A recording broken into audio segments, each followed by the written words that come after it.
Hello दोस्तों, नमस्कार। स्वागत है आपके अपने YouTube channel exam now YouTube channel. जी हाँ दोस्तों, आज हम सॉल्व करने जा रहे हैं 29 तारीख के पेपर है सेकंड शिफ्ट का। तो दोस्तों उसको हम सॉल्व करने जा रहे हैं। तो दोस्तों अब तक हमने बहुत सारे पेपर सॉल्व कर चुके हैं और जो हमारे पेपर हैं एग्जाम नाउ यूट्यूब चैनल की आप प्ले लिस्ट में जाकर वहाँ देख सकते हैं। बहुत सारे पेपर हैं और आप अपनी तैयारी को और भी बेहतर बना सकते हैं। तो ठीक है दोस्तों, चलते हैं अब शुरू करते हैं पेपर को। कि पेपर में पहला क्वेश्चन लेते हैं 29 तारीख का पेपर, ध्यान रखना, और सेकंड शिफ्ट का है। ठीक है दोस्तों, फर्स्ट क्वेश्चन है, देखिए। निम्न में से कौन सा बलों की विद्युत रेखाओं के एक गुण नहीं है? ध्यान रखना, बलों की विद्युत रेखाओं का एक गुण नहीं है। तो हम कह सकते हैं कि जो बलों की विद्युत रेखाएं हैं वो धनात्मक आवेश से आरंभ होती है, बिल्कुल ये भी सही है। और ये ऋणात्मक आवेश पर समाप्त होती हैं, ये भी सही है। बलों की रेखाएं समानांतर होती है, ये भी सही है। लेकिन बात आती है कि उसने बोला कि गुण नहीं है, तो हम कह सकते हैं बलों की रेखाएं एक दूसरे को प्रतिच्छेदित करती है। तो ध्यान रखना, बलों की रेखाएं एक दूसरे को प्रतिच्छेदित नहीं करती है। ठीक है, तो ऑप्शन डी इसमें करेक्ट आंसर हो यही है कि विद्युत रेखाओं का गुण नहीं है। तो हम कह सकते हैं D option is the correct answer. ठीक है दोस्तों, जो डी ऑप्शन होगा वो आपका करेक्ट आंसर हो जाएगा। नेक्स्ट क्वेश्चन की बात करते हैं। कम दूरी पर रखे गए दो बराबर और विपरीत बिंदु आवेश क्या बनाते हैं? तो ध्यान रखना, इसका आंसर होगा दोस्तों विद्युत द्विध्रुव बनाते हैं, मतलब ऑप्शन सी इसमें करेक्ट आंसर हो जाएगा।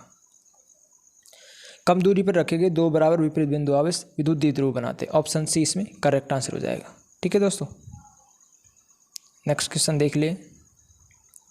नेक्स्ट क्वेश्चन है कि ओमिक चालक का प्रतिरोध किस पर निर्भर करता है? तो दोस्तों हम कह सकते हैं कि अनुप्रस्थ काट के क्षेत्रफल पर, तापमान पर, लंबाई पर, पदार्थ पर, इन सब पर। मतलब हम कह सकते हैं कि जो इसका आंसर होगा दोस्तों, इसका आंसर होगा इन सब, यानी सभी पर। तो हम कह सकते हैं चालक का प्रतिरोध आर बराबर रो एल अपॉन ए। ठीक है, तो अनुप्रस्थ काट क्षेत्रफल भी निर्भर करेगा, लंबाई पर, किस पदार्थ का बनाया गया उस पर, और तापमान पर, सभी पर निर्भर करता है। तो ऑप्शन ई इसमें करेक्ट आंसर हो जाएगा दोस्तों। ठीक है दोस्तों, नेक्स्ट क्वेश्चन पे चलते हैं। नेक्स्ट क्वेश्चन है दोस्तों कि वर्ग तरंग का रूप गुणक क्या होगा? तो ध्यान रखना, वर्ग तरंग की बात कर रहा है। वर्ग तरंग का रूप गुणक होगा दोस्तों, वर्ग तरंग का रूप गुणक होगा दोस्तों एक होता है। ध्यान रखना, ऑप्शन बी इसमें करेक्ट आंसर हो जाएगा। नेक्स्ट क्वेश्चन है कि अर्धतरंग दृष्टिकारी ज्या तरंग का शीर्ष गुणक क्या होगा? अर्धतरंग दृष्टिकारी ज्या तरंग का शीर्ष गुणक क्या होगा? तो हम कह सकते हैं इसका आंसर होगा दोस्तों दो, यानी ऑप्शन डी इसमें करेक्ट आंसर हो जाएगा। नेक्स्ट क्वेश्चन की बात करते हैं कि निम्न में से कौन सा पार्श्व परिपथ का एक गुण है? तो जो पार्श्व परिपथ है, पार्श्व परिपथ को दोस्तों हम कह सकते हैं समानांतर परिपथ भी कह लेते हैं। समानांतर परिपथ या पैरेलल परिपथ, पैरेलल सर्किट, इस प्रकार से हम कह सकते हैं। जो पार्श्व परिपथ होता है इसमें दोस्तों वोल्टेज मान क्या होता है? समान होता है, जबकि श्रेणी क्रम में धारा का मान समान होता है। अब देखिए, इसमें गुण के बारे में पूछ रहा है कि इसका गुण क्या है। तो हम कह सकते हैं जो पार्श्व परिपथ है, देखो इसमें प्रत्येक ब्रांच का वोल्टेज भिन्न होता है, प्रत्येक ब्रांच की धारा समान होती है, धारा प्रतिबाधा पर निर्भर नहीं करती, कुल धारा ब्रांच धाराओं के सदिश योग के बराबर होती है। बिल्कुल ये ऑप्शन करेक्ट होगा, ऑप्शन डी दोस्तों इसमें करेक्ट हो जाए। इसने कहा कि कुल धारा यानी IT टोटल करंट ब्रांच धाराओं के सदिश योग के बराबर होगी। तो हमने कहा कि I1 plus I2 plus I3, मतलब पूरी टोटल निकालनी है तो इन सब का टोटल योग करना होगा, ध्यान रखना। जबकि इसमें वोल्टेज का मान क्या होता है दोस्तों?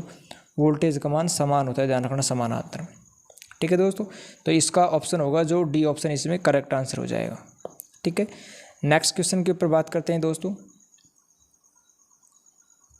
निम्न में से किस पदार्थ के विद्युत प्रतिरोध का मान न्यूनतम होता है? नेक्स्ट क्वेश्चन पूछा गया कि निम्न में से किस पदार्थ के विद्युत प्रतिरोध का मान न्यूनतम होता है? तो जी हाँ दोस्तों, हम देखेंगे विद्युत प्रतिरोध मान न्यूनतम यानी कम से कम जो मान होगा वो किस चालक का यानी किस धातु का मान कम होगा, प्रतिरोध मान कम होगा। तो हम कह सकते हैं एल्यूमिनियम, लोहा, निकिल, तांबा, चांदी। तो चांदी एक ऐसा पदार्थ है जिसका प्रतिरोध सबसे कम होगा, ध्यान रखना, सबसे कम चांदी, फिर उसके बाद तांबा, एल्यूमिनियम, लोहा, इस प्रकार से आएगा। ठीक है दोस्तों, तो option C is the correct answer हो जाएगा। सातवें क्वेश्चन में B option is the correct. Next question की बात करते हैं। नेक्स्ट क्वेश्चन है दोस्तों, देखिए दोस्तों, नेक्स्ट जो 8 नंबर क्वेश्चन है वो है, क्वेश्चन दे रखा है 5 किलो ओम 0.5 वाट प्रतिरोध की वोल्टेज रेटिंग क्या होगी? तो दोस्तों वोल्टेज रेटिंग की बात कर रहा है तो हम कह सकते हैं कि जो एक होता है सूत्र होता है R बराबर V² अपॉन P होता है। तो हम कह रहे हैं कि वोल्टेज का मान ज्ञात करवा रहा है, तो हम इसको लिख सकते हैं कि V² बराबर R इंटू P लिख सकते हैं। ठीक है।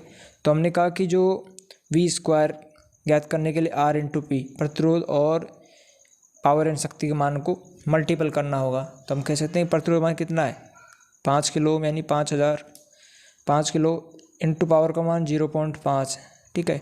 इस पॉइंट को यहाँ से हटाएंगे तो बट्टे में 0 आ जाएगी। हम कह सकते हैं 5 दूनी का 10, 2 से 5000 को काटा कितना आया दोस्तों 2500 आ जाएगा आंसर। 2500 आ गया, किसका मान वोल्टता का वर्ग। तो हम कह सकते हैं जो इस वर्ग है तो इसको हटाने के यहाँ क्या लगाएंगे अंडर रूट। तो हम कह सकते हैं 2500 किसका है 50 का वर्ग, 2500 किसका वर्ग है 50 का। तो हम कह सकते हैं जो वोल्टेज का मान आएगा वो क्या आएगा 50 वोल्ट। मतलब ऑप्शन इसमें दोस्तों आपका डी ऑप्शन करेक्ट आंसर हो जाएगा, इन 50 वोल्ट आपका करेक्ट आंसर हो जाएगा, ठीक है दोस्तों। नेक्स्ट क्वेश्चन की बात करते हैं दोस्तों। नेक्स्ट क्वेश्चन है 10 घंटों के लिए 15 एम्पीयर पर आवेशित बैटरी के लिए आपूर्ति की गई विद्युत की मात्रा क्या होगी। तो दोस्तों विद्युत की मात्रा ज्ञात करने के लिए हम एक सूत्र लेंगे, उसका फॉर्मूला है Q बराबर I इंटू टी। तो हमें ज्ञात है कि I धारा का मान 15 एम्पीयर, समय कितने हैं 10 घंटे हैं। तो घंटे को पहले मिनट में बदलो यानी 60 से गुणा, फिर मिनट को सेकंड में मतलब समय सेकंड में लिया जाता है। तो हम इस प्रकार जैसे गुणा करेंगे 6 से 36 पंजो ये करेंगे 36 पंजो यानी 540, यानी हमारा जो टोटल हो जाएगा वो मान होगा 5440 आंसर। तो हम कह सकते हैं कि 5440 जो इसकी विद्युत मात्रा है आवेश का मान ये हमें ज्ञात हो जाएगा, मतलब ऑप्शन ई इसमें करेक्ट आंसर हो जाएगा। जी हाँ दोस्तों, नेक्स्ट क्वेश्चन की बात करते हैं। नेक्स्ट क्वेश्चन है कि श्रेणी में संयोजित 37 ओम, 21 ओम और 52 ओम प्रतिरोध का तुल्यांक प्रतिरोध क्या होगा।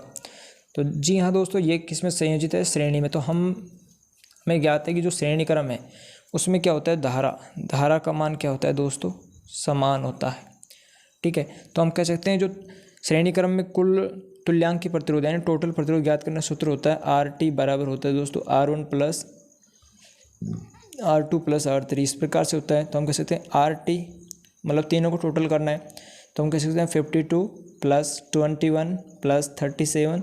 जैसे इसका टोटल किया तो हमें टोटल RT इसका मान ज्ञात हो जाएगा 110 ओम, मतलब 110 ohm is the correct answer. या फिर हम ऑप्शन कह सकते हैं कि option C is the correct answer, ठीक है दोस्तों।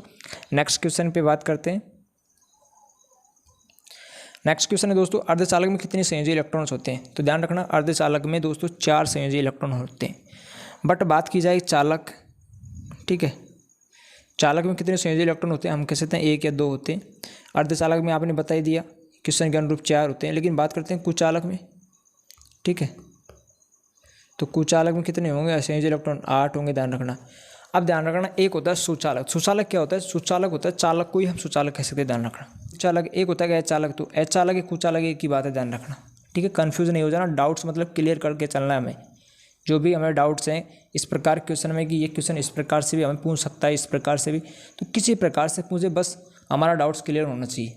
जो कंसेप्ट है पूरा टोटली रूप से क्लियर होना चाहिए, ठीक है। नेक्स्ट क्वेश्चन की बात करते हैं पार्श्व संयोजित 2 ओम, 4 ओम, 8 ओम प्रतिरोध का तुल्यांकी प्रतिरोध क्या होगा। जी हाँ दोस्तों, 12वां क्वेश्चन है। तो तुल्यांकी प्रतिरोध ज्ञात करने के लिए क्या करेंगे, हम समानांतर संयोजित प्रतिरोधकों का अगर अलग अलग मान के संयोजित है तो हम सूत्र यूज करेंगे 1/RT बराबर 1/R1 plus 1/R2 plus 1/R3। तो इस प्रकार जैसे यहाँ रखा, ठीक है। तो हम इसमें देख सकते हैं कि हमें 1/RT का मान ज्ञात करना है, ठीक है।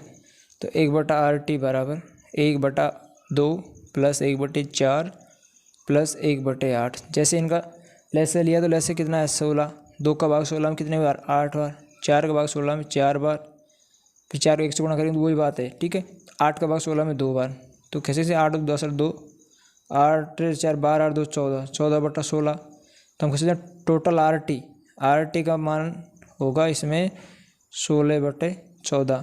जैसे 14 का भाग 16 में दिया तो हमने दोस्तों आंसर जो इसका ज्ञात हो जाएगा वो होगा 1.14 ओम। मतलब ऑप्शन इसमें दोस्तों आपका C option is the correct answer हो जाएगा, ठीक है। सिंपल सा फॉर्मूला है, फॉर्मूला लगा के ज्ञात कर सकते हैं, ठीक है दोस्तों। फिर जैसे दो समानांतर परिपथ है, इसमें एक होता है कि समान मान के अगर प्रतिरोध जुड़े हुए हो तो उसके लिए क्या करना चाहिए, उसके लिए सूत्र होता है दोस्तों RT बराबर R/N होता है, जबकि श्रेणी क्रम में होता है, डाउट्स क्लियर करने के लिए ध्यान रखना, RT बराबर R/N होता है। ठीक है, इस प्रकार से हम इसको प्रयोग कर सकते हैं। ठीक है दोस्तों, नेक्स्ट क्वेश्चन के ऊपर चलते हैं। श्रेणी में संयोजित 3 संधारित्रों की कुल धारिता ज्ञात कीजिए। कुल धारिता यदि दिया गया है उनका व्यक्तिगत धारिता 20 माइक्रोफैरड, 100 माइक्रोफैरड और 50 माइक्रोफैरड है। 20, 100 और 50 है, श्रेणी में संयोजित होती है। तो हम कह सकते हैं कि इसके लिए सूत्र अप्लाई करेंगे दोस्तों हम। देखिए 1/CT बराबर 1/C1 plus 1/C2 plus 1/C3। तो हम कह सकते हैं कि 20 प्लस 100 प्लस 1/50 माइक्रोफैरड। जैसे हम इसको सॉल्व करेंगे तो इसका लैसा लेना पड़ेगा। सबसे पहले तो हमें 20, 100 और 50 का लैसा कितना आया, तो हम कह सकते हैं जो इसका लैसा आएगा दोस्तों, तो 1/CT का मान ज्ञात करना है। तो लैसा आया 100 का भाग 20 में, 20 पंजो 100 यानी 50, फिर 100 का 100 में 1 प्लस 50 में 100 का 2। तो हम कह सकते हैं 5 2 7 और 1 8, 8/100। तो हम कह सकते हैं कि 100/8। जैसे 100/8 करेंगे तो हमें इसका आंसर ज्ञात होगा दोस्तों 12.5 and 12.5 microfarad is the correct answer. मतलब ऑप्शन इसमें बी आपका करेक्ट आंसर हो जाएगा। ठीक है, इसमें दोस्तों ऑप्शन बी इसका करेक्ट आंसर हो जाएगा। देखिएगा, ऑप्शन बी इसमें करेक्ट आंसर हो जाएगा, मतलब ऑप्शन बी इसमें करेक्ट आंसर। नेक्स्ट क्वेश्चन की बात करते हैं दोस्तों। देखिए नेक्स्ट क्वेश्चन है, खालिस्तान एक ऐसा विद्युत यंत्र है जिसका इस्तेमाल प्रतिरोध घटा बढ़ाकर धारा को नियंत्रित करने के लिए किया जाता है। तो प्रतिरोध का मान घटा बढ़ाकर धारा को नियंत्रित करने के लिए जो प्रयोग किया जाता है वो होता है दोस्तों, देखिए हमने कहा प्रतिरोध बढ़ा घटाकर, तो हम कह सकते हैं रियोस्टेट। क्या होता है? रियोस्टेट, यानी वेरिएबल प्रतिरोध कह सकते हैं इसको। रियोस्टेट का मान धारा को घटा बढ़ाकर इसका वहाँ प्रयोग किया जा सकता है। नेक्स्ट क्वेश्चन की बात करते हैं। 6 वोल्ट बैटरी के माध्यम से प्रवाहित प्रत्येक कूलाम आवेश को कितनी ऊर्जा दी जाती है? 6 वोल्ट बैटरी के माध्यम से, तो दोस्तों हम कह सकते हैं कि एक आवेश का मान हम लिख सकते हैं कि 1.6 × 10⁻⁻19 जूल। तो हम कह सकते हैं डायरेक्टली हमें 1.6 × 6 से गुणा करना है, तो 16 6 96 9.6 × 10⁻⁻19 जूल, जो कि ऑप्शन डी में होगा, ध्यान रखना। तो ऑप्शन डी इसमें करेक्ट आंसर हो जाएगा। Option D is the correct answer. ठीक है, नेक्स्ट क्वेश्चन की ओर चलते हैं। नेक्स्ट क्वेश्चन है दोस्तों आपके सामने है कि लैग्रांज सेल का ईएमएफ लगभग कितना होता है? तो हमने देखा होगा बहुत सारी बुकें हैं उनमें लिख रखा होगा लैग्रांज सेल का विद्युत वाहक बल होता है, ईएमएफ होता है, वो होता है दोस्तों 1.45। लेकिन ध्यान रखना ऑप्शन में दे रखा है 1.5, यानी 1.5 और 45 में कोई फ़र्क नहीं है। ठीक है, तो 1.5 भी ऑप्शन में अगर आता है तो हमें 1.5 करना है। अगर मान लीजिए 1.5 और 1.45 दोनों आते हैं, ध्यान रखना, अगर दोनों आते हैं तो हमें 1.45 करना है। लेकिन ऐसा होगा नहीं कि दोनों ऑप्शन में दे दे आपको, या तो 1.45 देगा या फिर 1.5 देगा। तो 1.5 इज़ दी करेक्ट आंसर हो जाएगा। ऑप्शन 20 में करेक्ट हो जाएगा। ठीक है दोस्तों, नेक्स्ट क्वेश्चन की तरफ चलते हैं। निम्न में से कौन सा पदार्थ प्रतिचुंबकीय पदार्थ है? प्रतिचुंबकीय मतलब हम कह सकते हैं डायामैग्नेटिक पदार्थ, जिसमें विद्युत वाहक बल का मान बिल्कुल उत्पन्न नहीं होता हो, तो हम कह सकते हैं डायामैग्नेटिक पदार्थ के रूप में हम प्रयोग ले सकते हैं दोस्तों। जो क्वेश्चन नंबर है ये दोस्तों 17 नंबर का क्वेश्चन है।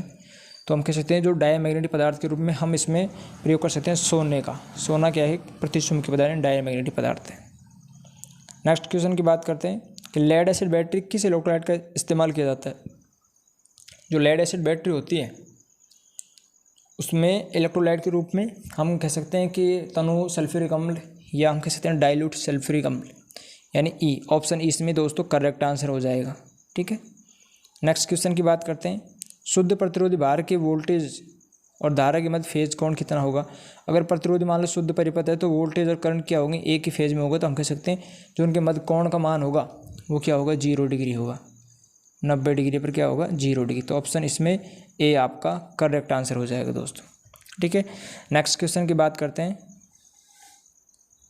एक दीवार घड़ी की बैटरी 6 वोल्ट पर चलती है, इसे अलार्म बजाते समय 0.2 एम्पीयर की धारा प्रवाहित करनी पड़ती है, तो आवश्यक शक्ति क्या होगी। तो दोस्तों शक्ति यानी पी का मान ज्ञात करने P बराबर V इंटू आई होता है। तो हमने कहा कि वोल्टेज मान 6 इंटू धारा का मान 0.2 एम्पियर है, तो हम कह सकते हैं 1.2 वाट, यानी ऑप्शन बी इसमें दोस्तों करेक्ट आंसर हो जाएगा। ठीक है, ऑप्शन बी क्या होगा दोस्तों करेक्ट आंसर। नेक्स्ट क्वेश्चन की ओर चलते हैं। नेक्स्ट क्वेश्चन है दोस्तों कि 50 हर्ट्ज की आपूर्ति आवृत्ति युक्त 0.5 हेनरी प्रेरण वाली परिनालिका कॉइल का प्रेरण की प्रतिघात कितना होगा। दोस्तों इसके लिए सूत्र अप्लाई करेंगे XL बराबर 2πfl।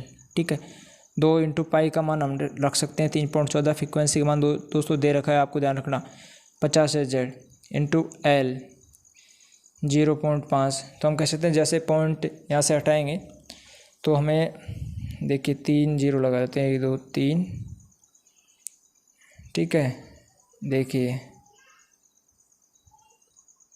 तो ठीक है, जैसे हमने पॉइंट हटाया तो हम कह सकते हैं 2 इंटू 314 इंटू 50 इंटू 5 बच जाएगा। ठीक है, या इसका जैसे हम भाग देंगे 1000, तो जैसे इसका भाग दिया तो हमें 0 से 0 काट देंगे, 5 दूनी के 10, यहाँ से यह काट देंगे तो हमें आ जाएगा 157 ओम इसका मान आ जाएगा। मतलब ऑप्शन ई इसमें दोस्तों करेक्ट आंसर हो जाएगा। ठीक है, नेक्स्ट क्वेश्चन है कि खालिस्तान को जोड़कर एन टाइप सेमीकंडक्टर बनाया जाता है। तो दोस्तों पी टाइप सेमीकंडक्टर कैसे बनाया जाता है, सबसे पहले बात की जाए तो हम कह सकते हैं पी प्रकार के जो अर्धचालक हैं सेमीकंडक्टर हैं उसमें अशुद्धि के रूप में इंडियम, गैलियम, एल्यूमिनियम और बोरॉन को मिलाया जाता है। पी प्रकार के में इंडियम, गैलियम और एल्यूमिनियम और बोरॉन को मिलाया जाता है। जबकि एन प्रकार के में आर्सेनिक, एक होता है एंटीमनी और एक होता है फास्फोरस मिलाया जाता है। तो हम बात कर रहे हैं एन टाइप की, तो एन टाइप में क्या होगा, आर्सेनिक, एंटीमनी और फास्फोरस तीन होती है, आर्सेनिक, एंटीमनी, फास्फोरस। इसमें ऑप्शन कौन है, आर्सेनिक है, तो ऑप्शन ए इसमें करेक्ट आंसर हो जाएगा। ठीक है, जो पी प्रकार के पदार्थ हैं उसमें बहुसंख्यक वाहक जो आयंस होते हैं उसके बारे में हम ज्ञात करते हैं। पी प्रकार में क्या होता है कि 3 होता है इसमें, तो और एन टाइप की बात करते हैं इसमें 5 होता है। ठीक है, नेक्स्ट क्वेश्चन की बात करते हैं। आरसी फेज शिफ्ट ऑसिलेटर में कम से कम खालिस्तान फेज शिफ्ट नेटवर्क होते हैं। आरसी फेज शिफ्ट ऑसिलेटर में कम से कम खालिस्तान फेज शिफ्ट नेटवर्क होते हैं। तो हम कह सकते हैं आरसी फेज शिफ्ट की बात करते हैं दोस्तों, इसमें ऑप्शन सी होगा, ऑप्शन सी होगा। मतलब फेज शिफ्ट नेटवर्क की संख्या कितनी होगी, 3 होगी। तो हम कह सकते हैं ऑप्शन सी इसमें करेक्ट आंसर हो जाएगा। नेक्स्ट क्वेश्चन की बात करते हैं दोस्तों। हॉट वायर मीटर खालिस्तान को मापता है, हॉट वायर मीटर। तो हम कह सकते हैं कि हॉट वायर मीटर मापेगा आरएमएस मान को। तो ध्यान रखना दोस्तों कि जो ammeter, voltmeter, wattmeter या हॉट वायर मीटर ये क्या करते हैं, धारा के आरएमएस मान को प्रदर्शित करते हैं। ध्यान रखना, धारा के आरएमएस मान को प्रदर्शित करते हैं। बात करते हैं आरएमएस मान कितना होता है, तो आरएमएस मान 0.707 आई मैक्सिमम या ई मैक्सिमम होता है। और आरएमएस ज्ञात करने का सूत्र होता है, आरएमएस मान ज्ञात करने का सूत्र होता है दोस्तों IRMS बराबर होता है आई मैक्सिमम बटे √2। आई की जगह ई भी हो सकता है, यहाँ भी रख लेंगे। ठीक है, इस प्रकार हमें ज्ञात हो जाएगा। ठीक है, तो हॉट वायर मीटर खालिस्तान मापता है आरएमएस मान को। हॉट वायर मीटर हो या ये एम्पियर मीटर हो, वोल्ट मीटर हो, वाट मीटर हो, ये क्या करते हैं, धारा के आरएमएस मान को प्रदर्शित करते हैं। तो ऑप्शन इसमें डी आपका करेक्ट आंसर हो जाएगा। ठीक है, नेक्स्ट क्वेश्चन की बात करते हैं कि 20 ओम का प्रतिरोध को एक इलेक्ट्रिक आयरन 5 एम्पीयर करंट लेता है तो 30 सेकंड में उत्पन्न ताप की गणना करें। उत्पन्न ताप की गणना करवा रहे हैं दोस्तों। तो हमने कहा कि इस प्रकार के क्वेश्चन आए तो हमें सूत्र यूज करना है H बराबर I² RT। आई का मान हमने देख लिया 5 इंटू 5 RTN प्रतिरोध मान 20 इंटू समय कितना दे रखे 30। तो हम कह सकते हैं ये 0 तो यानी 3 दूनी के 6 पंजो 30 और 3 पंजो 15 यानी 15,000 जूल आ जाएगा दोस्तों इसका आंसर, 15,000 जूल, यानी ऑप्शन इसमें ई करेक्ट हो जाएगा। ठीक है, नेक्स्ट क्वेश्चन की बात करते हैं दोस्तों। नेक्स्ट क्वेश्चन है कि सोलर सेल खालिस्तान का बना होता है। तो हम कह सकते हैं सोलर सेल दोस्तों सिलिकॉन का बना होता है। सोलर सेल की बात की जाए, वोल्टेज की बात की जाए कि वोल्टेज कितनी होती है, हम कह सकते हैं 0.55 वोल्ट होती है। ध्यान रखना, सोलर सेल की 0.55 वोल्ट होती है। जो सिलिकॉन होता है, सिलिकॉन में जो रिवर्स करंट का मान होता है दोस्तों, उसका मान होता है मिली एम्पियर क्रम में होता है। मिली एम्पियर में इसका मान लिया जाता है। सिलिकॉन में रिवर्स करंट का मान मिली एम्पियर में लिया जाता है। ठीक है, नेक्स्ट क्वेश्चन की बात करते हैं कि फिलामेंट लैंप आमतौर पर खालिस्तान के पावर फैक्टर पर कार्य करते हैं। फिलामेंट लैंप दोस्तों एकक यानी इकाई पावर फैक्टर पर कार्य करते हैं। ऑप्शन सी इसमें करेक्ट आंसर हो जाएगा। ठीक है, नेक्स्ट क्वेश्चन की बात करते हैं कि चुंबकीय पारगम्यता को खालिस्तान संख्या से समझा जाता है। चुंबकीय पारगम्यता हम कह सकते हैं चुंबकीय पारगम्यता को दोस्तों म्यू के द्वारा दर्शाया जाता है, जबकि एक होता है रिलेक्टेंस को हम दर्शा सकते हैं आर एम या एल के द्वारा दर्शाया जाता है। ठीक है, तो इस प्रकार हम इसको दर्शाते हैं। नेक्स्ट क्वेश्चन की बात करते हैं कि लेबोरेटरी में आमतौर पर इस्तेमाल होने वाला सिंगल जनरेटर खालिस्तान होता है। लेबोरेटरी में आमतौर पर इस्तेमाल होने वाला सिंगल जनरेटर खालिस्तान ऑसिलेटर होता है। हम कह सकते हैं वेन ब्रिज ऑसिलेटर ने ऑप्शन ए इसमें करेक्ट आंसर हो जाएगा। ठीक है दोस्तों,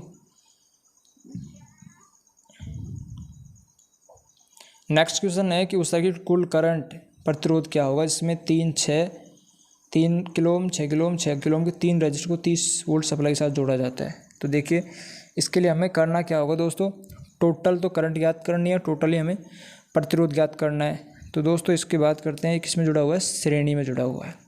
तो सीरीज क्रम में आपने सूत्र उत्तर सभी पढ़ रखे होंगे। ठीक है, तो बिल्कुल हम एक सिंपल तरीके से इसको हल करना है, बिल्कुल सिंपल तरीके से। क्वेश्चन नंबर 30 है, तो इसमें देखिए हम सबसे पहले बात करते हैं कि जो RT, सबसे पहले RT याद करते हैं। तो R1 + R2 + R3 होता है, तो हम कह सकते हैं 6 + 6 + 3 6 से 12 और 3 15 ओम आ जाएगा टोटल प्रतिरोध। श्रेणी क्रम में क्या होता है, धारा का मान समान होता है, लेकिन ज्ञात करना होगा हमें कि क्या है क्या नहीं है। तो हम कह सकते हैं कि जो IT, हम कह सकते हैं IT बराबर होगा V/RT। तो हम कह सकते हैं कि V का मान कितना है दोस्तों 30, RT का मान कितना हुआ 15, तो 15 दूनी का 30 यानी 2। ध्यान रखना किलो ओम में प्रतिरोध दे रखा है, तो मिली एम्पियर में धारा का मान आएगा। तो हम कह सकते हैं 2 मिली एम्पियर और 15 ओम। ठीक है, इसमें नहीं है ये हाँ, जो इसका ऑप्शन होगा वो होगा दोस्तों सी ऑप्शन, 2 मिली एम्पियर और 15 किलो ओम आपका आंसर हो जाएगा। ठीक है दोस्तों, नेक्स्ट क्वेश्चन की ओर चलते हैं। फ्लक्स का 1 वेबर बल की खालिस्तान चुंबकीय लाइनों के बराबर है। तो हम कह सकते हैं कि 1 वेबर बराबर 10⁸ लाइन होती है। लाइन को दोस्तों हम कह सकते हैं 10⁸ मैक्सवेल भी कह सकते हैं। तो हम कह सकते हैं 1 मैक्सवेल। तो दोस्तों हम कह सकते हैं कि 1 मैक्सवेल। देखिए भाई 1 वेबर बराबर 10⁸ मैक्सवेल होता है, तो 1 मैक्सवेल। ठीक है, 1 वेबर बराबर 1 मैक्सवेल बराबर 10⁻⁸ वेबर होगा। तो ऑप्शन इसमें आपका डी करेक्ट आंसर हो जाएगा। ठीक है, नेक्स्ट क्वेश्चन की बात करते हैं कि सर्ज टैंक खालिस्तान की सुरक्षा के लिए होता है। ठीक है, तो हम कह सकते हैं सर्ज टैंक पेन स्टॉक की सुरक्षा के लिए प्रयोग किया जाता है। सर्ज टैंक क्या होते हैं, जो हाइड्रो पावर प्लांट होते हैं, इसमें जो इसका एक भाग होता है। ठीक है, हाइड्रो पावर प्लांट का। तो ऑप्शन सी इसमें दोस्तों करेक्ट आंसर हो जाएगा। नेक्स्ट क्वेश्चन है कि दोस्तों 120 वोल्ट और 12 एम्पियर के एक 60 साइकिल वाले AC सर्किट में खालिस्तान पावर टू वैल्यू क्या होगी। तो दोस्तों इसके लिए हमें सिंपल सूत्र यूज़ करना है। सूत्र होता है P = V × I। हम कह सकते हैं पावर वैल्यू याद करवा रहा है, तो वोल्टेज का मान कितना हुआ 120 × धारा का मान 12, तो 12 × 12 है, 12 का स्क्वायर कितना होता है 144, एक जीरो और लगा तो 1440। लेकिन दोस्तों बात कर रही है कि खालिस्तान का 2 पावर वैल्यू मतलब 2 का भाग देना है, तो हम कह सकते हैं 720 वाट आपका आंसर हो जाएगा। मतलब ऑप्शन इसमें सी आपका करेक्ट आंसर हो जाएगा। Option C is the correct answer. ठीक है दोस्तों, देखिए किसी चुंबकीय सर्किट में चुंबकीय विभव को खालिस्तान के संदर्भ में मापा जा सकता है। चुंबकीय विभव को दोस्तों हम माप सकते हैं MMF यानी मैग्नेटिक मोटिव फोर्स, MMF यानी कि मैग्नेटिक मोटिव फोर्स या चुंबकीय वाहक बल। ध्यान रखना जो चुंबकीय MMF होता है मैग्नेटिक मोटिव फोर्स, इसकी जो CGS इकाई होती है ना वो दोस्तों गिलबर्ट होती है। ध्यान रखना, कई बार क्वेश्चन आ चुका है, गिलबर्ट होती है। जबकि बात करते हैं SI इकाई, तो मैग्नेटिक मोटिव फोर्स चुंबकीय वाहक बल क्या होगी, एम्पियर टर्न होगी। ठीक है, इस प्रकार से भी क्वेश्चन पूछ सकता है, बस कंसेप्ट क्लियर करना है और ध्यान रखना है किस प्रकार से क्वेश्चन को पूछा गया है। सबसे पहले कोई भी क्वेश्चन अगर मान लीजिए कोई भी एग्जाम देते हो तो सबसे पहले क्वेश्चन को समझो, क्वेश्चन में क्या कहा गया है। हम क्या करते हैं स्टार्टिंग में 2 4 10 20 अक्षर उसके पढ़े और कहते हैं हाँ बिल्कुल इसमें करेक्ट ये हो सकता है आंसर, तो फटाफट टिक कर देते हैं। बाद में क्वेश्चन में ये नहीं पूछा कि वो लास्ट में जाकर क्या कह रहा है, नहीं कह रहा है या हाँ कह रहा है। ठीक है, तो इस बात पर ध्यान देना होगा दोस्तों। नेक्स्ट क्वेश्चन है, एक साइनोसाइडल करंट का फॉर्म फैक्टर 1 है। अगर करंट का औसत मान 20 मिली एम्पियर है तो करंट का आरएमएस मान ज्ञात करो। तो हम कह सकते हैं दोस्तों फॉर्म फैक्टर भी दे रखा है, औसत मान भी दे रखा है, आरएमएस मान भी दे रखा है, तो हम सूत्र यूज़ करेंगे इसमें फॉर्म फैक्टर। ठीक है, फॉर्म फैक्टर बराबर होता है दोस्तों प्रभावी मान और औसत मान का अनुपात होता है। जबकि हमें औसत मान दे रखा है 20 एम्पियर, तो हम कह सकते हैं औसत मान 20 एम्पियर, आरएमएस मान ज्ञात करो, प्रभावी मान इसको मान ज्ञात करवा रहे हैं। तो औसत मान फॉर्म फैक्टर गुणा कर सकते हैं। हम कह सकते हैं कि औसत मान 20 दे रखा है, फॉर्म फैक्टर का मान 1 दे रखा है, तो हम कह सकते हैं बी ऑप्शन क्या होगा, B answer is the correct answer होगा। बट क्या होगा कि इसमें करंट का आरएमएस मान पूछा है, तो हम कह सकते हैं बी ऑप्शन यानी 20 एम्पियर इसका आंसर आ जाएगा। ठीक है, नेक्स्ट क्वेश्चन की तरफ चलते हैं। इनमें से कौन सा मापक उपकरण चुंबकीय फील्ड की शक्ति को मापता है? तो हम कह सकते हैं चुंबकीय फील्ड की शक्ति को मापने वाला यंत्र होता है ग्रॉस मीटर होता है, जो कि चुंबकीय फील्ड की शक्ति को मापता है। नेक्स्ट क्वेश्चन की बात करते हैं, किसी पदार्थ का वह गुण जो करंट के प्रवाह का विरोध करता है? तो हम कह सकते हैं दोस्तों करंट के जो विरोध होगा उसका, करंट के प्रवाह का विरोध करने वाला होगा दोस्तों प्रतिरोध होगा। ठीक है, एक होता है कि चुंबकीय फ्लक्स के प्रवाह का विरोध कौन करता है? तो हम कह सकते हैं रिलक्टेंस। ये क्या होता है? रिलक्टेंस को हम RM द्वारा दर्शाया जाता है। इसकी जो इकाई होती है रिलक्टेंस की एम्पियर टर्न प्रति वेबर होती है। प्रतिरोध का प्रतिकार होता है मात्रक ओम होता है। ठीक है, इस प्रकार से हम इसको कह सकते हैं। नेक्स्ट क्वेश्चन है, यदि किसी सर्किट में 20 ओम का रेजिस्टर 0.5 एम्पियर करंट प्रोवाइड करता है तो पूरे रेजिस्टर में वोल्टेज का मान क्या होगा? पूरे रेजिस्टर में वोल्टेज का मान क्या होगा? देखिए दोस्तों, हमने कहा V ज्ञात करवा रहा है, तो V बराबर I इंटू R होता है। I का मान कितना हुआ? 0.5, प्रतिरोध का मान 20 ओम, यहाँ से पॉइंट उठाया, इस पॉइंट को उठाएंगे तो यहाँ एक जीरो हो जाएगी, 10 दूनी के 20, 5 दूनी के 10 वोल्ट, मतलब ऑप्शन 20 में दोस्तों करेक्ट आंसर हो जाएगा। ठीक है, 38वें में ऑप्शन 20 में करेक्ट आंसर हो जाएगा। ठीक है दोस्तों, नेक्स्ट क्वेश्चन की ओर चलते हैं। 39 नंबर का है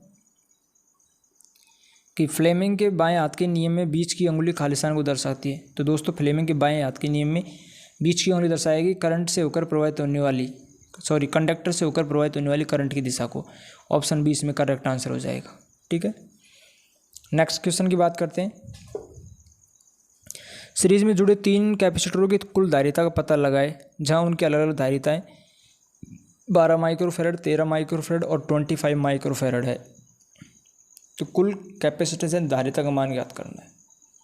ठीक है, तो हम कह सकते हैं कि जो कैपेसिटर जुड़े हुए किसमें? सीरीज में जुड़े हुए हैं। तो देखिए सीरीज के लिए सूत्र होता है दोस्तों, सीरीज के लिए देखिए सूत्र लिखेंगे हम। तो दोस्तों इसके लिए क्या होगा कि इसमें अगर मान लीजिए हम सीरीज में लगाते हैं तो ये क्वेश्चन में गड़बड़ी लगती है मेरे को। ठीक है, देखिए मान लीजिए सीरीज में लगवा रहा है तो हम कह सकते हैं कि सीरीज में सूत्र लगेगा 1/CT बराबर 1/C1 plus 1/C2 plus 1/C3। तो हम कह सकते हैं 12, 13 और जो दूसरा मान था वो कितना था दोस्तों? 1 मिनट, 12, 13 और 25 माइक्रोफेरेड का है। ठीक है, 12, 13 और 25 माइक्रोफेरेड का है। तो हम कह सकते हैं कि सबसे कम मान से भी कम, तो ये तो सबसे कम मान से भी कम नहीं आ रहा, मतलब ज़्यादा आ रहा है। तो मतलब ये इसमें मिस्टेक कहाँ पे? सीरीज में नहीं दोस्तों, ये क्या, ये तो क्या है, गलत है। यह होना चाहिए समानांतर में। ठीक है, तब जाकर हमारा आंसर आएगा समानांतर में। तो CT ज्ञात करने का सूत्र होता है C1 plus C2 plus C3। तो हम कह सकते हैं कि 12 प्लस 13 प्लस 25 यानी 25। तो 13, 12, 2, 24, 25, 25 और 50 यानी 50 माइक्रोफेरेड, यानी ऑप्शन डी इसमें करेक्ट आंसर हो जाए। ध्यान रखना कि जो इसमें सीरीज है इसकी जगह क्या लिखना है, हमें समानांतर लेना है। समानांतर में जुड़े 3 कैपेसिटरों की कुल धारिता का पता लगाए जिनका मान अलग, जहां उनकी अलग अलग धारिताएं 12 माइक्रोफेरेड, 13 माइक्रोफेरेड और 25 माइक्रोफेरेड है। ठीक है, ऑप्शन इसमें डी करेक्ट आंसर हो जाएगा, ध्यान रखना। नेक्स्ट क्वेश्चन है दोस्तों, सिंगल फेज AC सर्किट में पावर को खालिस्तान द्वारा व्यक्त किया जाता है। पावर को, तो हम कह सकते हैं कि P बराबर VI cos फाई द्वारा दर्शाया जाता है। जबकि cos फाई को किसके द्वारा दर्शाया जाता है, तो cos फाई बराबर होता है दोस्तों R/Z कर सकते हैं, या हम कह सकते हैं KW और KVA भी कर सकते हैं, या हम कह सकते हैं कि वास्तविक शक्ति एवं आभासी शक्ति का अनुपात भी हो सकता है, वोल्टेज और करंट का अनुपात भी हो सकता है। मतलब कई प्रकार से क्वेश्चन पूछा जा सकता है। बस आपको मैंने पहले भी कहा कि आपको डाउट्स क्लियर करने हैं सिर्फ और सिर्फ, ठीक है। नेक्स्ट क्वेश्चन की तरफ चलते हैं। एक बिना फिल्टर की रेक्टिफायर सर्किट का आउटपुट खालिस्तान होता है, तो हम कह सकते हैं बिना फिल्टर की रेक्टिफायर सर्किट का आउटपुट दोस्तों कंपायमान डीसी, यानी ऑप्शन डी इसमें करेक्ट आंसर हो जाएगा। Option D is the correct answer, ठीक है। नेक्स्ट क्वेश्चन की बात करते हैं दोस्तों। वायर के 150 टन कॉइल में मैग्नेटिक मोटिव फोर्स यानी MMF मैग्नेटिक मोटिव फोर्स क्या है, जिसमें होकर 2 एम्पीयर करंट प्रवाहित होता है। तो हम कह सकते हैं विद्युत वाहक चुंबकीय वाहक बल का होता है एम्पीयर टर्न होता है। एम्पीयर की संख्या कितनी दे रखी है, 2 एम्पीयर, टर्नों की संख्या 150 टन, तो हम कह सकते हैं 150 × 2 यानी हम कह सकते हैं 300 एम्पीयर टन। ऑप्शन डी इसमें दोस्तों करेक्ट आंसर हो जाएगा। Option D is the correct answer हो जाएगा। नेक्स्ट अब बात करते हैं कि इलेक्ट्रोलाइट का खालिस्तान बैटरी चार्ज होने की स्थिति को दर्शाता है। तो हम कह सकते हैं जो इलेक्ट्रोलाइट होता है वो क्या करता है, बैटरी के विशिष्ट गुरुत्व की स्थिति को दर्शाता है कि कितना % चार्ज है कितना नहीं है। देखो हम थोड़ी सी इसके बारे में बता देते हैं कि अगर बैटरी फुल चार्ज हो, एक होती है फुल चार्ज, एक होती है हाफ चार्ज और एक होती है डिस्चार्ज। डिस्चार्ज कब होगी, 1.18, 1.20 या 1.18 होगी, तब हम कह सकते हैं हाफ चार्ज 1.20 से 1.25 होती है, फुल चार्ज में 1.25 से 1.28 होती है। तो इस प्रकार से इसका मान दिया हुआ होता है। नेक्स्ट क्वेश्चन है कि पूरे रजिस्टर में विभवांतर का पता लगाए जो 5 ओम के रजिस्टर में प्रति सेकंड 125 जूल ऊष्मा उत्पन्न होती है। तो 125 जूल उत्पन्न होती है, तो इसमें दोस्तों आपका आंसर हो जाएगा दोस्तों 25 वोल्ट, ठीक है। ऑप्शन इसमें डी करेक्ट आंसर हो जाएगा। नेक्स्ट क्वेश्चन पे चलते हैं। कुंडली की वोल्टेज गणना करें, इसमें 160 ओम की बाधा है, कुंडली की बाधा से प्रवाहित धारा पर 4 एम्पियर है। तो दोस्तों क्या कर रहा है, वोल्टेज गणना करवा रहा है, तो V बराबर I × R। आप सोचोगे यार 160 ओम प्रतिबाधा और प्रतिरोध में कोई अंतर नहीं है, वैसे आप इसको समझ सकते हैं। तो धारा का मान 4 × प्रतिबाधा का मान 160, 16 से 64 यानी 640 वोल्ट, यानी ऑप्शन डी इसमें दोस्तों करेक्ट आंसर हो जाएगा, ठीक है। नेक्स्ट क्वेश्चन की बात करते हैं। एक इलेक्ट्रिक मोटर की शक्ति निर्धारित करें जो 220 वोल्ट लाइन से 5 एम्पीयर लेती है। शक्ति का मान ज्ञात करना है। तो दोस्तों हमने कहा कि P बराबर V × I होता है, तो हम कह सकते हैं 220 × 5 यानी 22 × 110 और एक जीरो और लगानी ये वाली, ठीक है। तो हम कह सकते हैं 1100 वाट, यानी ऑप्शन ई इसमें दोस्तों करेक्ट आंसर हो जाएगा, ठीक है। नेक्स्ट क्वेश्चन की बात करते हैं। एक सोलेनोइड कॉइल की प्रतिबाधा पाई है जिसमें 30 ओम का प्रतिरोध, 40 ओम की अपरिवर्तनीय प्रतिक्रिया होती है। हम कह सकते हैं प्रतिबाधा का मान ज्ञात करना है। ध्यान रखना, जो एक तो होता है रेजिस्टेंस, एक कैपेसिटेंस, तो इनका जो प्रतीक होता है वो मात्रक होता है, वो दोनों तीनों क्या होता है, ओम ही होता है, ठीक है। तो हमसे ज्ञात करवा रहा है, प्रतिबाधा का मान ज्ञात करवा रहा है। तो देखिए Z बराबर R² प्लस XL का स्क्वायर, तो हम कह सकते हैं 30 का स्क्वायर कितना हुआ 900 प्लस XL का 40 का 1600, दोनों को टोटल किया कितना आया दोस्तों 2500। अब 2500 अंडर रूट किसका है, तो 25 5 0 एंड 50 का है। तो हम कह सकते हैं ऑप्शन सी इसमें दोस्तों करेक्ट आंसर हो जाएगा। Option C is the correct answer 48 number question में। नेक्स्ट क्वेश्चन की पर बात करते हैं। खालिस्तान एक उपकरण है जो AC विद्युत मोटरों के साथ अस्थायी रूप से लोड और टॉर्क को कम करने के लिए उपयोग किया जाता है। लोड और टॉर्क को कम करने के लिए जिसका उपयोग किया जाता है वो होता है दोस्तों सॉफ्ट स्टार्टर का उपयोग किया जाता है। सॉफ्ट स्टार्टर, ऑप्शन सी इसमें करेक्ट आंसर हो जाएगा, ठीक है। नेक्स्ट क्वेश्चन की बात करते हैं। एक संभावित अंतर 12 वोल्ट के साथ 2 बिंदुओं पर 2 कूलाम के चार्ज को स्थानांतरित करने में कितना काम कर सकता है, कितना काम कर सकता है। तो ठीक है दोस्तों, हम कह सकते हैं Q बराबर C × V होता है। हमने पढ़ा क्या है, Q बराबर C × V। तो हम कह सकते हैं 12 दूने के 24। देखिए इसमें Q बराबर C × V, तो 12 इंटू 2, 12 दूना का 24 जूल, यानी ऑप्शन इसमें दो होगा दोस्तों, डी ऑप्शन इसमें करेक्ट आंसर हो जाएगा, यानी 24 जूल। नेक्स्ट क्वेश्चन की बात करते हैं कि वैकल्पिक को किस में रेट किया जाता है। ध्यान रखना वैकल्पिक, तो वैकल्पिक के नाम आते बहुत सारे बच्चे कंफ्यूज हो जाते हैं कि वैकल्पिक आखिरकार है क्या। तो हम बता दें आपको, वैकल्पिक का अर्थ यहाँ अल्टरनेटर से लिया गया है, ठीक है। तो वैकल्पिक यानी अल्टरनेटर किस में रेट किया जाता है, हम कह सकते हैं किलो वोल्ट एम्पियर में, ठीक है। या हम इसको कह सकते हैं कि किस में रेट किया जाता है, आवासीय शक्ति में। भाई पावर फैक्टर वास्तविक शक्ति आवासीय शक्ति का अनुपात होता है, वास्तविक शक्ति KW और आवासीय शक्ति KVA, तो अल्टरनेटर को रेट किस में जाता है, KVA में। तो हम कह सकते हैं वास्तविक शक्ति भी दे सकता है ऑप्शन में, ठीक है। डाउट्स क्लियर करने के लिए आपको मैंने सब कुछ बता दिया। तो ऑप्शन ई इसमें करेक्ट आंसर हो जाएगा। देखिए नेक्स्ट क्वेश्चन है कि अल्टरनेटर में पॉइंटेड त्रिकोण का उपयोग हमेशा निर्धारित करने के लिए किया जाता है। तो दोस्तों हम बात करें कि पॉइंटेड त्रिकोण का उपयोग दोस्तों अल्टरनेटर में जो होता है वोल्टेज रेगुलेशन, उसका मान निर्धारित करने के लिए किया जाता है। वोल्टेज रेगुलेशन मतलब ऑप्शन ए इसमें करेक्ट आंसर हो जाएगा, ठीक है। नेक्स्ट क्वेश्चन की बात करते हैं। एक अल्टरनेटर में खालिस्तान के लिए अंधेरे और उज्ज्वल लैंप विधि का उपयोग किया जाता है। तो हम कह सकते हैं अंधेरा और उज्ज्वल लैंप विधि का उपयोग दोस्तों तुल्यकालन के लिए, समानांतर जो पैरेलल कनेक्शन करते हैं, समानांतर संयोजन, मतलब एक अल्टरनेटर को मतलब कहीं भी ज़्यादा लोड है तो उसके लिए दो अल्टरनेटर को समानांतर जोड़ना, तो उसके लिए दोस्तों हमें तुल्यकालन की ज़रूरत पड़ती है, ध्यान करना, ठीक है। तो नेक्स्ट क्वेश्चन पे चलते हैं। ऑप्शन डी इसमें करेक्ट आंसर हो जाएगा। एक अल्टरनेटर की घुमाव विद्युतीय रूप से 100 डिग्री से शॉर्ट पिच है, तो इसका पिच कारक कितना होगा। तो हम कह सकते हैं पिच कारक होगा 0.866, 0.866 is the correct answer. Option B इसमें करेक्ट आंसर हो जाएगा, ठीक है दोस्तों। नेक्स्ट क्वेश्चन पे चलते हैं कि पिच कारक EMF का अनुपात क्या होता है। तो हम कह सकते हैं पिच फैक्टर होता है शॉर्ट पिच वाइंडिंग से फुल पिच वाइंडिंग के लिए। तो हम कह सकते हैं ऑप्शन इसमें ए ऑप्शन इसमें करेक्ट आंसर हो जाए दोस्तों, ए ऑप्शन, यानी शॉर्ट पिच कॉइल से फुल पिच कॉइल के लिए ये क्या होता है, पिच फैक्टर का अनुपात होता है। देखिए नेक्स्ट क्वेश्चन पे चलते हैं।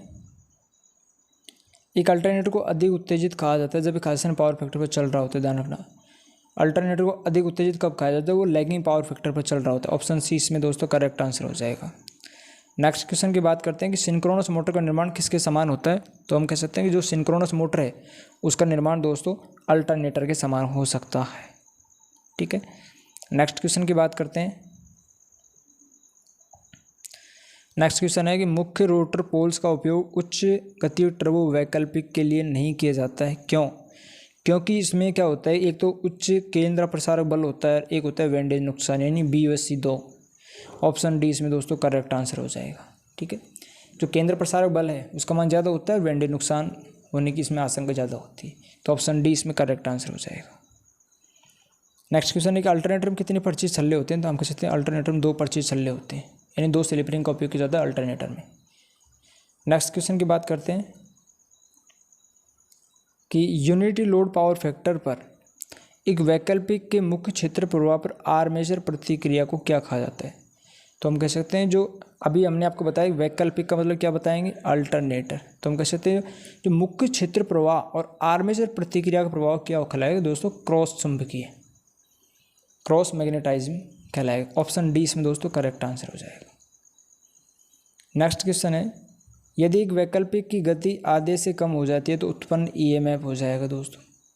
जब गति क्या होगी आधे से भी कम हो जाती है तो उत्पन्न EMF दोस्तों 1/2 हो जाएगा, यानी हम कह सकते हैं 1/2 हो जाएगा। भाई आधे से भी गति को कम कर रहा है, आधे से भी आधा कर रहा है, मतलब आधे से भी कम कर रहा है, ठीक है। तो हमारा ऑप्शन इसमें 61 नंबर का जो क्वेश्चन है उसमें option C is the correct answer. Next अब देखो परफॉर्मेंस की बात की जाए। अब देखिए कुछ कन्फ्यूजन करने वाले कुछ सवाल हैं। एक होता है स्टार कनेक्शन, एक होता है डेल्टा कनेक्शन, ठीक है। आपको मैं थोड़ी सी जानकारी लिए बता देता हूँ। देखिए मैंने स्टार्टिंग में ले लेते हैं स्टार कनेक्शन। तो स्टार में दोस्तों क्या होता है कि लाइन करंट बराबर किसकी होती है, फेज करंट की। फिर बात करता हूँ डेल्टा की। इसी में डेल्टा में क्या होता है कि लाइन वोल्टेज बराबर होता है दोस्तों फेज वोल्टेज की। फिर वापस स्टार की बात कर रहा हूँ मैं, ठीक है। स्टार में क्या होता है कि लाइन वोल्टेज बराबर होता है √3 इंटू फेज वोल्टेज का। फिर बात करता हूँ डेल्टा की, तो डेल्टा में लाइन करंट बराबर √3 इंटू फेज करंट होता है दोस्तों, ठीक है।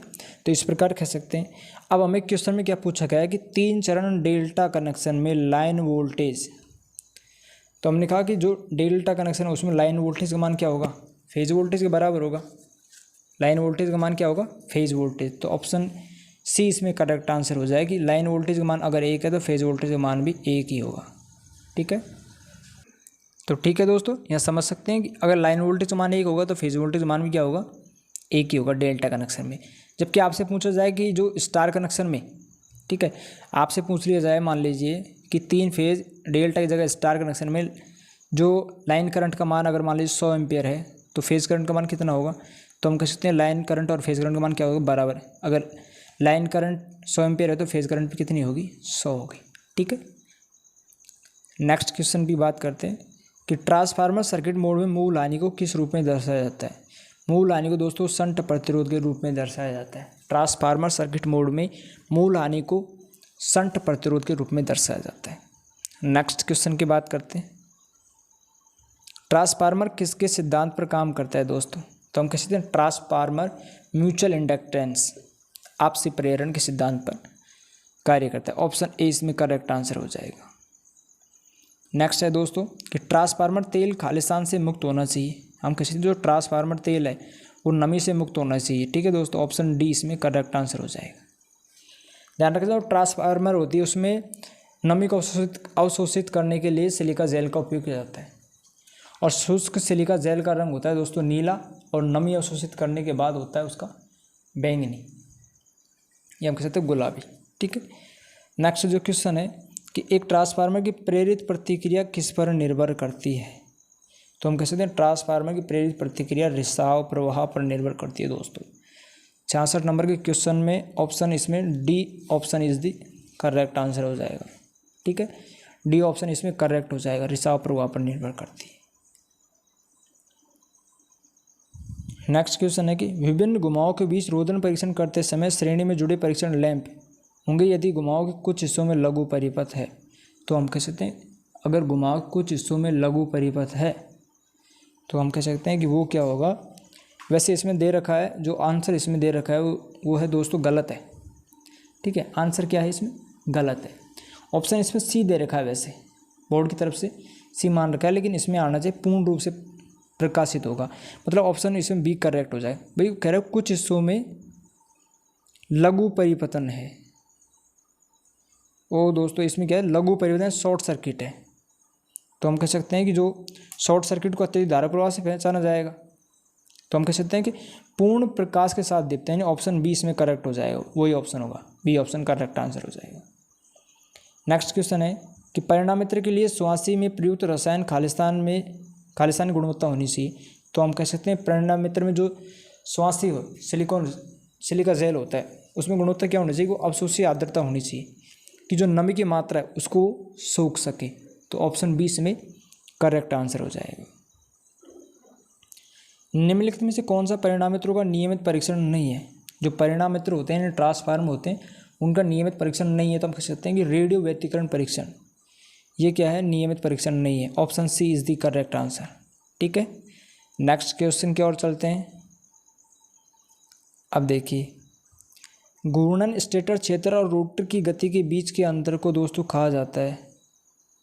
घूर्णन स्टेटर क्षेत्र यानी रोटर गति और रोटर की गति के बीच के अंतर को तो हम कह सकते हैं NS - NR, ठीक है। तो क्या होगा कि घूर्णन स्टेटर क्षेत्र और रोटर की गति के बीच के अंतर को दोस्तों सर्पण कहा जाता है। NS - NR सिंक्रोनस गति और रोटर गति में जो अंतर होता है उसको स्लिप या सर्पण कहते हैं।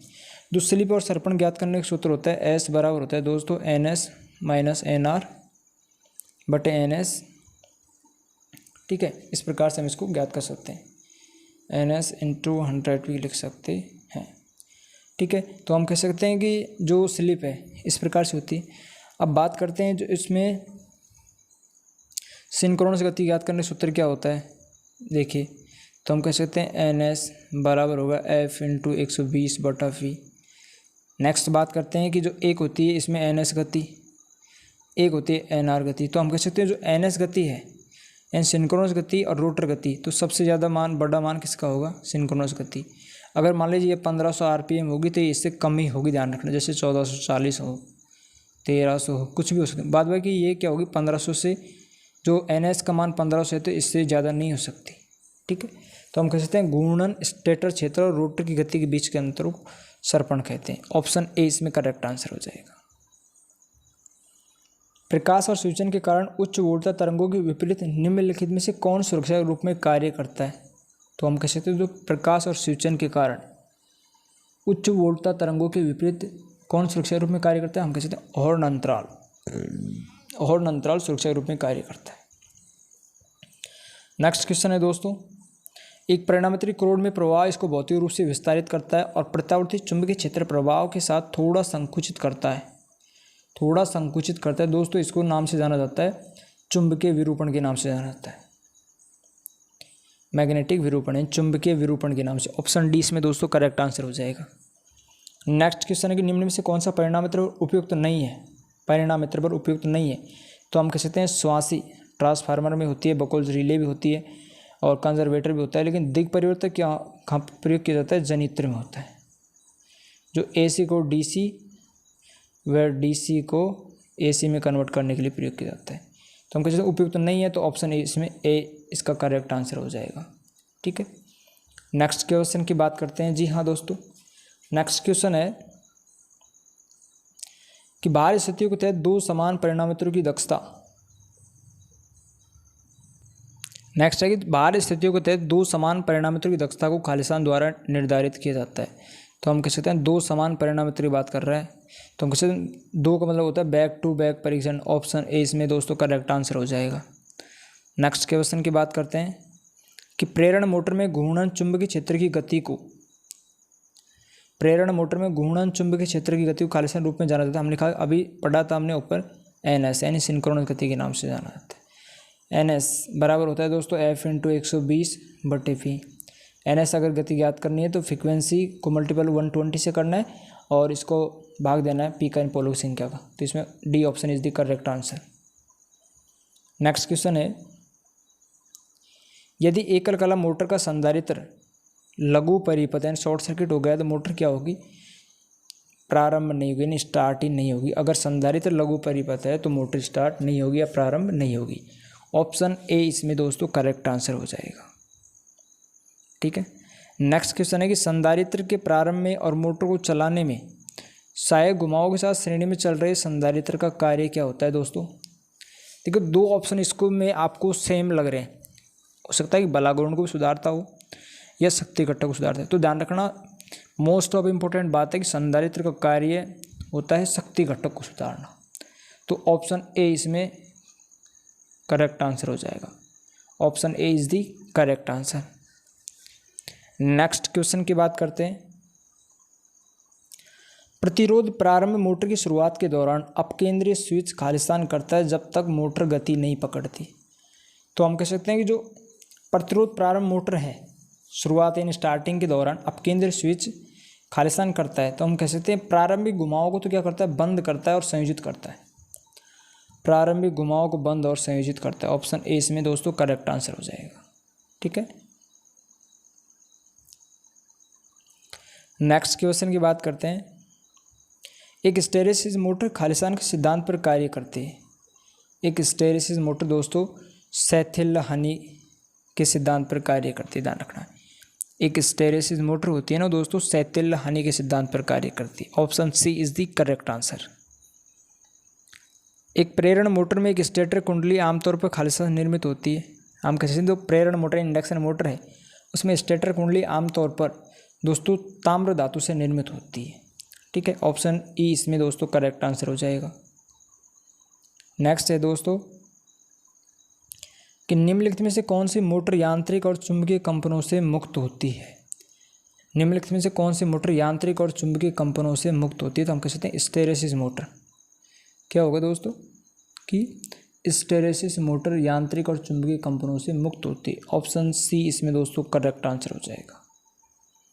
नेक्स्ट क्वेश्चन है कि एक यूनिवर्सल मोटर की गति लोड विशेषता किसके समान होती है? यूनिवर्सल मोटर यानी सार्वत्रिक मोटर कह सकते हैं। जो यूनिवर्सल मोटर होती है वो दोस्तों एसी और डीसी दोनों सप्लाई पर कार्य करती है, दोनों सप्लाई पर चालू हो सकती है। हम बात करते हैं यूनिवर्सल मोटर क्या होती है, डीसी सप्लाई पर अच्छी प्रकार से चलेगी, और एसी में क्या होती है कि ये स्पार्किंग थोड़ी ज़्यादा देती है, जबकि डीसी में ऐसा नहीं होता है। तो हम कह सकते हैं कि यूनिवर्सल मोटर की गति लोड विशेषता डीसी सीरीज मोटर के समान होती है। तो ऑप्शन बी इसमें दोस्तों करेक्ट आंसर हो जाएगा। नेक्स्ट है कंप्रेसरों के लिए प्रयुक्त मोटर कौन सा होता है? ठीक है, तो कंप्रेसरों के लिए प्रयुक्त मोटर होता है दोस्तों capacitor start capacitor run motor. Capacitor start capacitor run motor ने ऑप्शन सी इसमें करेक्ट आंसर हो जाएगा। नेक्स्ट क्वेश्चन है कि यदि एक 50,000 3 फेज प्रेरण मोटर में पूर्ण लोड गति 1440 आरपीएम है तो मोटर में पोल्स की संख्या क्या होगी? ठीक है, मोटर में पोल्स की संख्या क्या होगी? तो हम कह सकते हैं पोल्स की संख्या ज्ञात करने के लिए P बराबर F इंटू 120 बटे N का भाग देते हैं। तो फ्रिक्वेंसी 50 इंटू 120, गति कितनी है 1440। हम कह सकते हैं 0 से 0 काट दिया, 12 से 144 12 बार चला जाएगा।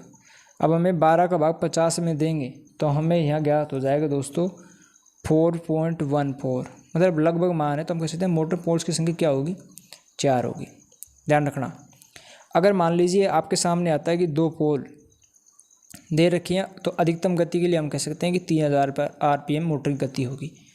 अगर 4 पोल आते हैं तो हम कह सकते हैं कि 1500 आरपीएम मोटर की गति होगी।